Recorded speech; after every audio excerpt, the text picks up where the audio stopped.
Tá no ar mais um episódio do Virada Paulista Podcast. Dessa vez eu e Levi aqui. Se apresenta pra rapaziada aí, Levizão. Opa, rapaziada. Mais um episódio aí na presença do meu amigo Guilherme. Então, bora lá. Hoje tem alguns assuntos interessantes para tratar. Eu acredito que vocês também gostariam de ouvir. Exatamente, o episódio de hoje é especial um pouquinho. A gente vai falar do Santos e do Palmeiras. Vamos começar falando do Palmeiras, que, bom, especificamente é um assunto um pouco mais específico, não é só sobre o Palmeiras, é mais sobre o Abel Ferreira. Claro, a gente sabe a história do Abel, ele é um grande técnico. O Palmeiras vem de uma sequência de 3 jogos no Brasileiro aí sem vencer, 3 empates seguidos, e agora tá vencendo o Coritiba, o jogo tá acabando aqui agora. Então tá encontrando o caminho das vitórias do Campeonato Brasileiro, a equipe do Palmeiras. Mas nas últimas semanas aconteceu alguns entreveros, como sempre acontecem com Abel Ferreira e arbitragem, né? E não só arbitragem, Abel Ferreira e imprensa, como aconteceu no jogo contra o Atlético Mineiro, que foi 1-1, um jogo onde o Palmeiras foi roubado pela arbitragem, aquele gol do Rony que estava legal, um golaço do Rony, que é um pecado anular aquele golaço que ele fez. Um gol lindo de bicicleta, e anularam, e o Abel ficou revoltado e acabou por tomar o celular de um repórter que estava gravando ele tentando falar com o juiz. E aí, no momento da emoção, da raiva ali, ele acabou tomando o celular do trabalhador ali que estava só fazendo o trabalho dele, né? Que estava registrando. E logo no jogo seguinte, né? Ele acabou também tendo uma atitude um pouco excessiva contra o Fortaleza e ele acabou sendo expulso. Antes de eu passar para o Levi, que fez, né, um Virada Opina sobre isso, inclusive ele está bem preparado para poder falar, vou trazer uma aspa aqui do Abel. Depois do jogo contra o Fortaleza, ele pegou e ele falou sobre a marca que ele bateu de 50 cartões, né, nesse período de Palmeiras, 42 amarelos e 8 vermelhos. Pode ser que tenha aumentado agora nesse jogo contra o Curitiba, eu não tenho certeza, eu não lembro de ter visto, mas até então era isso. E aí ele pegou e ele desabafou na entrevista. Ele pegou e falou assim, abre aspas para o Abel Ferreira: ao lado positivo do cartão, descansar, comandar o jogo do sofá, bebendo minha água com gás tranquilo, um fone no ouvido, desfrutando da minha equipe com orgulho que tenha. Se o clube quiser renovar o meu contrato com essas condições, passo a comandar a equipe de casa. Ironia, né, de Abel Ferreira, foi bem irônico nessas aspas, deixando bem claro e pro torcedor, pra imprensa, pra arbitragem, pra todo mundo, que ele é isso aí, é o combo Abel Ferreira, ele não vai mudar o jeito que é. E eu queria saber sua opinião, Levi. Você acha que acho que obviamente a torcida do Palmeiras não liga tanto para isso, porque os títulos estão vindo, as vitórias vêm, o Palmeiras é um time que não perde. A gente está falando que o Palmeiras está numa sequência não tão boa, são 3 empates, nenhuma derrota. Então, eu queria saber de você, Levi, o que você achou dessa atitude do Abel? Você acha que ele tem que melhorar ou você está pensando que é a torcida do Palmeiras, enquanto ganhar, deixa ele ser do jeito que ele é, ou você acha que pode exceder aí um certo respeito, não só com a arbitragem, mas também com o jornalista? Eu acho que essa situação do Abel vem se agravando pela questão da quantidade de cartões que isso vem ocorrendo, já são a marca de 50 cartões, como o Guilherme comentou, então é muito cartão, 50 cartões, cara. Se você for pegar aí na história do futebol brasileiro, eu acredito que o Abel já deve estar figurando entre os que mais tomaram cartão. Eu não tenho essas estatísticas, isso daí é algo relacionado ao achismo mesmo. E se você for pegar uma média, pelo corte que ele está aqui, é um tempo curto para muito cartão. Ou seja, a média dele pode ser, e realmente deve ser uma das maiores. Se não for a primeira, top 3 ali, eu acredito que é. Então, esse é o fato que talvez pode estar prejudicando o Palmeiras, porque é um jogo importante, uma partida que o Palmeiras realmente necessite do seu técnico. É óbvio, qualquer time precisa do seu técnico em qualquer jogo, mas um jogo de mata-mata, numa partida de volta, por exemplo, ou um jogo de vida ou morte no Campeonato Brasileiro e o Abel não estar lá, pode ser que isso custe muito para o Palmeiras. É óbvio que até agora o Palmeiras não foi colocado nessa situação, não chegou a passar por isso, então por isso que a gente não pode julgar, não pode dizer porque isso não aconteceu, mas isso pode acontecer dado ao histórico recente do Abel. Como o Guilherme disse, é o combo Abel Ferreira. O Palmeiras contratou esse técnico que tem essas características, que infelizmente vem com esse plus a mais, se podemos dizer assim, né? Eu acredito que na balança em geral isso não prejudica o Palmeiras. É óbvio, porque os títulos e as vitórias e o impacto do Abel Ferreira fala muito por si só. Mas que isso um dia pode vir a prejudicar em algum momento específico, isso com certeza pode acontecer. Eu sou fã do Abel Ferreira, acho que ele faz um trabalho incrível aqui, é um dos melhores técnicos que eu já vi no futebol brasileiro. Para mim é o melhor atualmente. É o melhor, não, disparado, é o melhor técnico disparado. Ganhou 8 títulos em 3 anos. Então é absurdo o que ele faz no Palmeiras. Questão de trabalho, ele é monstro. Eu acho que às vezes ele exagera nessa postura com a arbitragem. Às vezes eu vejo também um exagero dele nas partidas que o Palmeiras perde, que não é muito, já tenta achar uma desculpa, botar a culpa no gramado, no juiz, não sei o quê. Eu acho que não precisa. É meio que, querendo justificar, eu não erro, eu sou perfeito, meu time é perfeito e não perde. Eu acho isso meio errado, mas ele é um baita profissional. Eu acho que tem que ter um certo limite, porque por mais que, ele é monstro dentro de campo que eu falo, comandando a equipe dentro de campo, no trabalho fora de campo também, no quesito de, tratar com os atletas, é um cara que parece ser muito bom de grupo, os jogadores do Palmeiras amam ele, é um cara que tem um trabalho muito firme, ele cronograma até o sono, sabe até se eles estão dormindo bem ou não, então é um profissional exemplar, mas a gente não pode normalizar algumas atitudes dele, e eu acho que a que fica mais evidente é ele tomar o celular de um jornalista, que ele falou que ele se sentiu com a privacidade invadida. Só que ele estava num lugar público, ele estava numa situação ali onde que tem câmera apontando para ele, para os jogadores, para o outro técnico o tempo inteiro, para o juiz. Então, eu achei meio sem sentido essa desculpa. Eu acho que às vezes falta um pouco de falar assim, eu errei, não deveria ter feito isso, mas não diminui o trabalho dele. Eu acho que só tem que haver o respeito, porque as situações como essas não podem acontecer. O Palmeiras vai ser candidato a vários títulos aí. Para mim, daqui a pouco já vai tomar a liderança do brasileiro do Botafogo. Deixou a diferença agora em 2 ou 3 pontos, eu não estou enganado certo, que o Botafogo perdeu para o Atlético Paranaense e ele acabou de ganhar do Coritiba. Então, o Palmeiras vai fazer que nem o Manchester City fez na Inglaterra, na minha visão. Deixa o Manchester City deixou o Arsenal brincar lá em cima, né? Aí, a hora que chegou pra valer, ele foi lá e tomou o título. E o Palmeiras vai fazer a mesma coisa, deixou o Botafogo fazer a festa dele. E aí, a hora que o campeonato começar a valer de verdade, o Palmeiras falou assim, beleza, a gente tá estável, classificamos na Libertadores, Copa do Brasil, agora a gente pode focar um pouco mais no brasileiro. Vai, se não se desgrudar, que eu acho que não vai, porque é um time que não perde, vai brigar lá em cima. Então, acho que o Abel é monstro, mas ele tem que rever um pouco essas atitudes dele, porque isso, para mim, tomar o celular de um jornalista, ele é muito falta de respeito, na minha visão, porque ele só tá ali fazendo o trabalho dele, ele tá filmando, porque o trabalho dele é relatar as coisas que acontecem no jogo, entendeu? E eu acho que falta, não sei se você tem essa visão, Levi, mas acho que falta um pouco o pessoal os jogadores e os técnicos entender um pouco o papel da imprensa, de que não tá ali para prejudicar, tá ali para passar a verdade, tudo que acontece, ninguém quer prejudicar ninguém.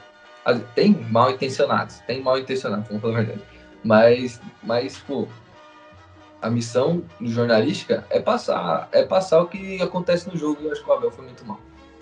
Tem mais alguma coisa para acrescentar ou a gente pode passar para falar do Santos?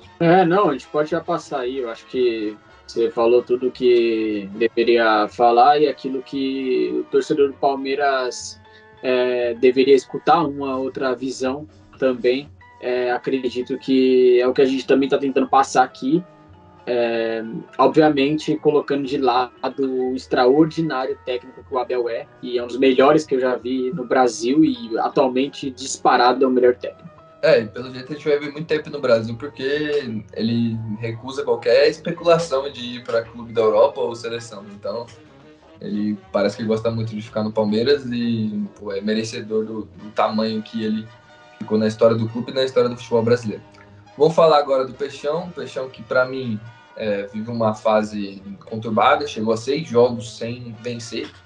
São 6 derrotas. A última vitória foi aquela contra o Vasco, aquele gol do David Washington. E no meio disso tem uma eliminação para o Bahia na Copa do Brasil e uma quase eliminação, ou deixou uma situação muito complicada, a Sul-Americana na derrota contra o Audax italiano lá no Chile, onde teve a arbitragem foi bem prejudicou bastante o Santos, né? A arbitragem ali foi muito mal, mas também o Santos falhas individuais levaram ao Santos a estar numa situação muito perigosa na Sul-Americana. Já de cara eu já vou passar a pergunta para você, Levi. Levi, o Odair Hellmann teve quase 70 dias para treinar esse time. Teve uma pré-temporada mais longa da história do Santos e teve o hiato ali da eliminação do Campeonato Paulista. E o time tem uma evolução, mas é muito pouco. O time não cria. Você acha que o Odair Hellmann bateu o teto dele no Santos? Você acha que já deu? Que ele não vai conseguir mais extrair? Porque ele está reclamando que ele não tem tempo para treinar. Só que ele teve 70 dias para treinar esse time. 70 dias. Pode ser que ele realmente tenha batido o teto dele, porque foi o que eu já comentei em um outro episódio. Eu acredito que o Santos, com o Odair, não tenha um teto alto, mas tem um piso ok.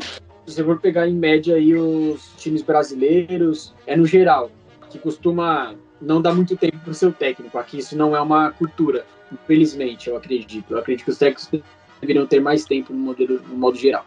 Mas o Odair, ele realmente teve esse período muito longo para treinar o Santos, na qual o Santos voltou sem muitas diferenças, teve uma melhora sim, mas nada muito notável, uma melhora quase insignificante para falar a realidade, e agora ele vem reclamando que não teve tempo.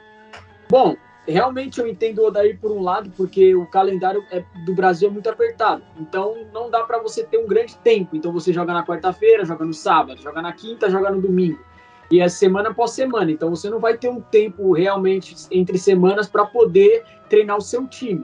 Só que ele teve um tempo muito grande para ele promover mudanças profundas, mudanças drásticas, mudanças que poderiam impactar o Santos a um longo prazo, no início. E ele não conseguiu fazer isso. É como se o Santos tivesse esse tempo, mas foi mal aproveitado. Então dá para entender também a crítica dos jogadores, a crítica dos torcedores, me desculpa, em relação a esse lado, a esse trabalho do Odair. Só que é complicado. O Santos está numa situação que já vem, não está muito boa. Parece que está meio mais em queda agora do que já esteve antes, brigando sair de tudo, em uma situação um pouco complicada. Então, como que o Santos vai abandonar o barco Odair no meio, assim, para poder trazer um novo técnico? Isso é uma situação que soa muito perigo com rebaixamento.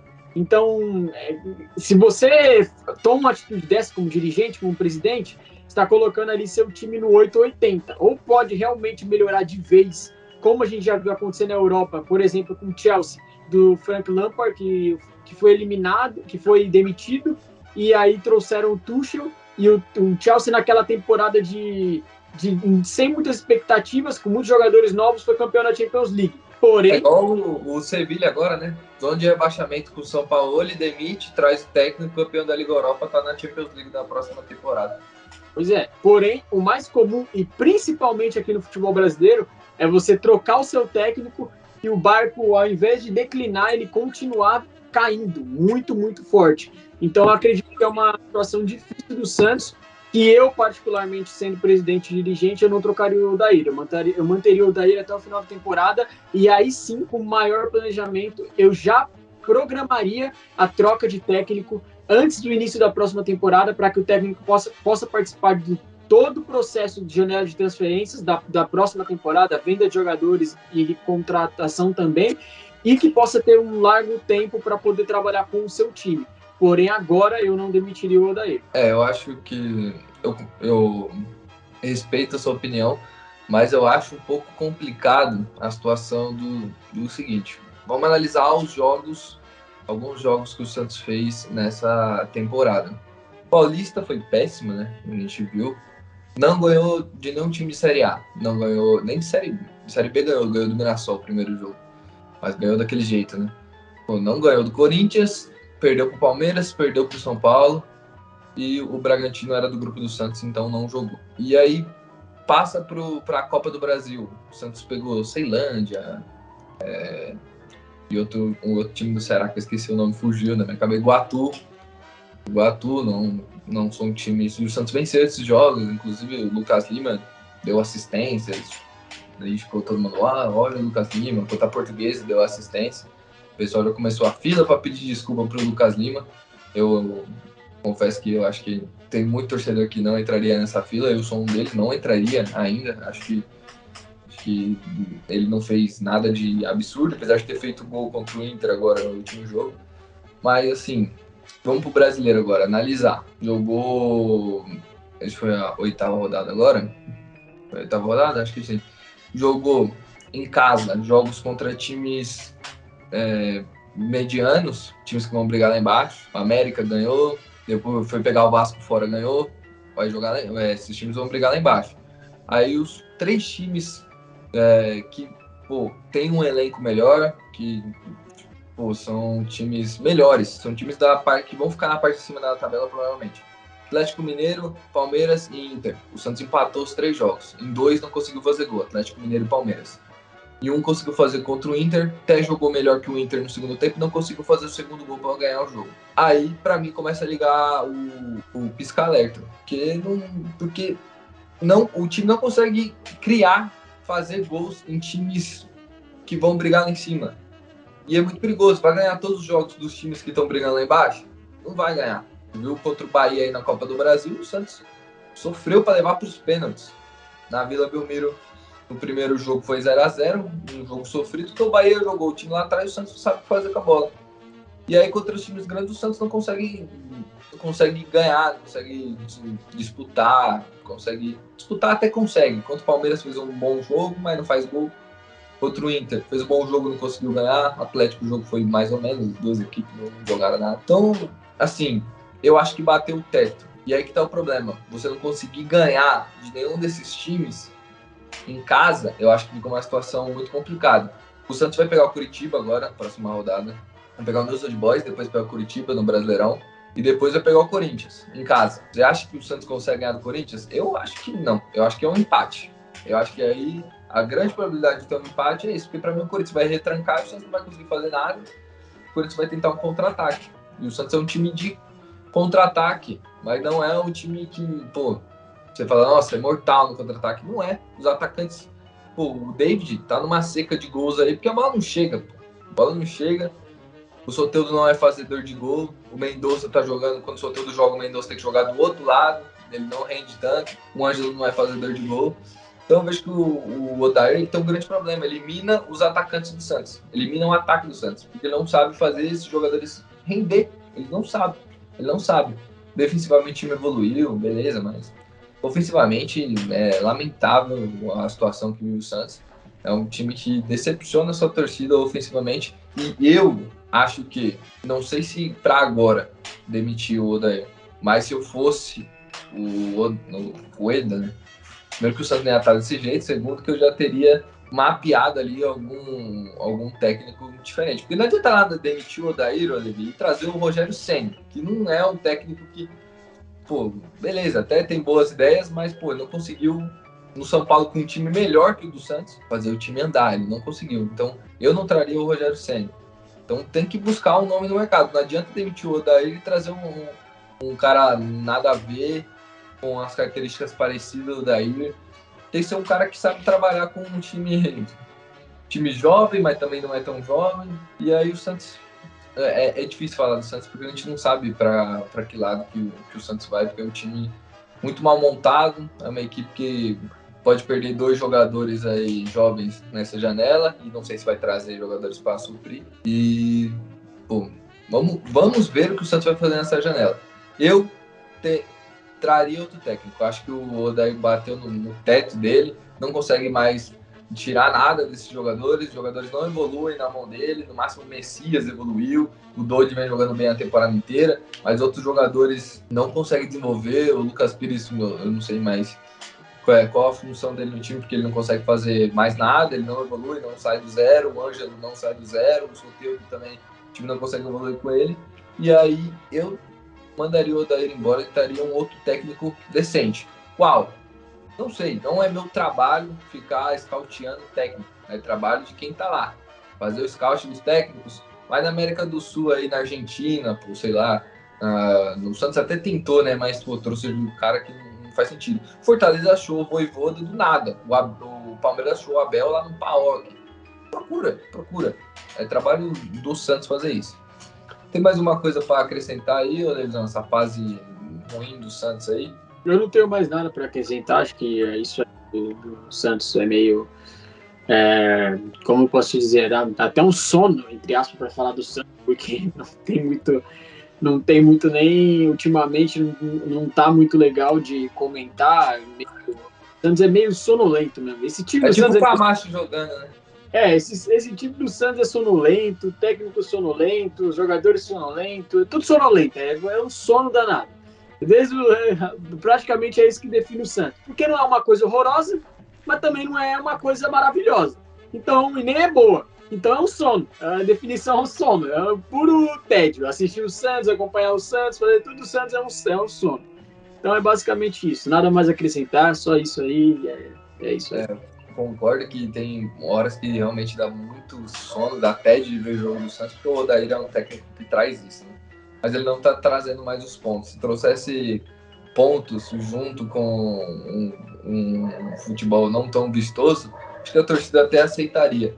Mas não está trazendo mais os pontos, está ficando cada vez mais difícil. Eliminado a Copa do Brasil pateticamente, que o Lucas Lima, o Odair falou que o Lucas Lima sentiu o jogo e saiu. Pô, o cara tem 30 e poucos anos, véio. Ele vai sentir um jogo, velho, de Copa do Brasil contra o Bahia. Pode. Ele tinha que ficar em campo para bater o pênalti. Ele tinha que ficar em campo. Saiu, tirou. Rodrigo Fernandes, aquela palhaçada que ele fez lá do lateral, é brincadeira. E, pô, um jogador que tá pensando em sair do Santos, ele quer sair, já expressou isso faz tempo, que ele queria ir pro Peñarol, e o Santos acabou não liberando. Eu acho que a tendência é liberar, e o Santos vai ter que ir no mercado buscar pelo menos um volante, um atacante, um zagueiro. Pelo menos. E jogadores que chegam para jogar. Eu acho que vai fazer isso muito difícil. Mas vamos contar com que o Rueda vai ter um bom senso de trazer alguns jogadores para ser titular, já que o Marcos Leonardo deve ir embora, né? Ainda mais depois da campanha que ele fez com o Brasil, fazendo 5 gols e dando uma assistência na Copa do Mundo, sendo artilheiro da seleção na Copa do Mundo Sub-20. Bom, é isso, rapaziada. Hoje foi um programa mais rapidinho aqui e espero que vocês tenham gostado. E se despede da rapaziada aí. Isso aí, rapaziada. Muito obrigado por acompanhar a gente mais uma vez. E até o próximo episódio. Tamo junto e falou!